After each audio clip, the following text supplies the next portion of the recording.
একজন সুস্থ মা শিশুকে বুকের দুধ খাওয়ানোর অভিজ্ঞতাকে করে তোলে সুন্দর ও প্রশান্তিময়।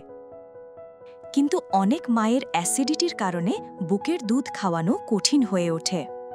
স্তন্যদানকারী মায়ের অ্যাসিডিটির উপসর্গগুলো হল বুক জ্বালা পোড়া, মুখে টক স্বাদ, খাওয়ার পর পেট ফাঁপা বা অস্বস্তি, বমি বমি ভাব বা ঢেকুর, অ্যাসিড রিফ্লাক্সের কারণে ঘুমের ব্যাঘাত।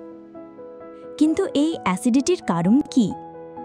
হরমোনজনিত পরিবর্তন, স্ট্রেস বা মানসিক চাপ, অনিয়মিত খাওয়ার অভ্যাস, শিশু জন্মের পর পেটে ব্যথা, নির্দিষ্ট কিছু ওষুধ।